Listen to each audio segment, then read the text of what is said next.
Hi submarine friends, welcome to watching me build my diesel electric submarine. So today what I've been doing is I've put the variable ballast bladder in and I filled it with water to do a test again. And I put the supports in for the floor, so that's nice and sturdy now. It's not screwed down now, but it's nice and sturdy. So and then I installed the pump that evacuates the water out of the bladder. And I've noticed that my ball valve, it's just a plastic cheap ball valve on the bladder, it drips a bit when there's pressure in it, so I'm going to replace that.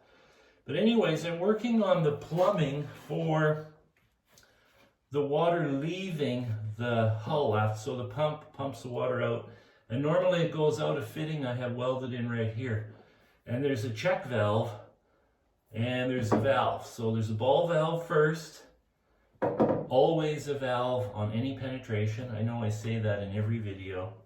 And then there's the check valve, and that's so that water only goes out and doesn't come back in. And that's just a convenience thing so that I don't have to worry about it. It's just one less thing to worry about.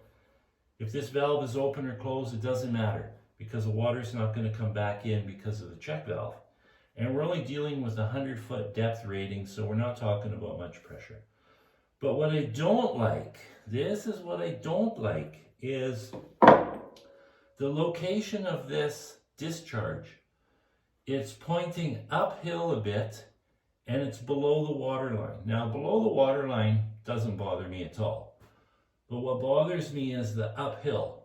And the reason that bothers me is, so you have I need a 90-degree fitting, right? So a 90 down to the valve, so the valve sits vertical like this. I guess it could sit horizontal, but when I take the submarine out of the water, there's going to be water trapped in this elbow because there's a check valve. So in Canada, you can't do that because when it's really cold, it's going to freeze and break. So I have to locate this somewhere where it can sit horizontal. So, like for instance, right here, that's the intake port for the water for the cooling system, the exhaust cooling system, and the interior cooling system. So that location would be okay, almost. It should be a little bit lower so that it's at least horizontal and will drain out. And you know, if the sub is sitting tilted a little bit, you want a little wiggle room so that if it's leaning the wrong way in storage, it's still going to drain out. And I can actually have the water line come downhill into it, so it could sit. So it can sit here either horizontal or vertical, and the hose can come up behind this rib and in here, because I've got the pump mounted on this side. Mind you, I can very easily move the pump to this side.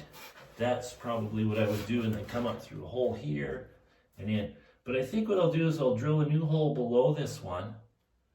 So this is the intake for the cooling, and drill another one below it so it's at the midpoint of the hull. And then I know that the water will drain out of it. So these are things that you have to take into consideration in Canada. Now, this is the water intake to fill the variable ballast tank.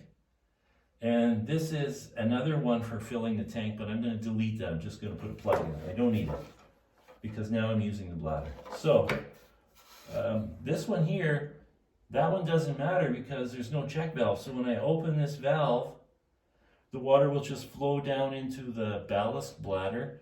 And if there's a little bit of water in the bladder that freezes, that doesn't bother anything at all because it's a bladder, it can move around. So I think that's what I'm going to have to do. That sucks, but I'm going to have to drill a hole here.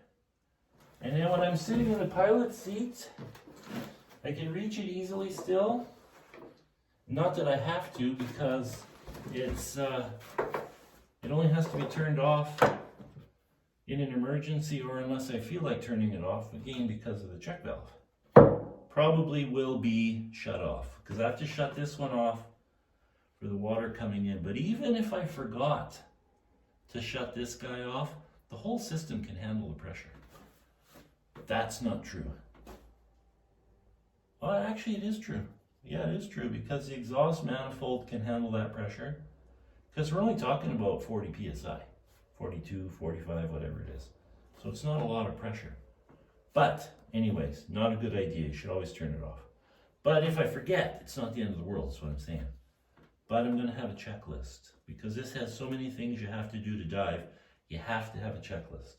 So what I'll do is I'm going to leave this one here for intake of the cooling water, and I'll drill a new one here. Unless I was to think that this was going to be okay, and then I've got a plug here for a spare.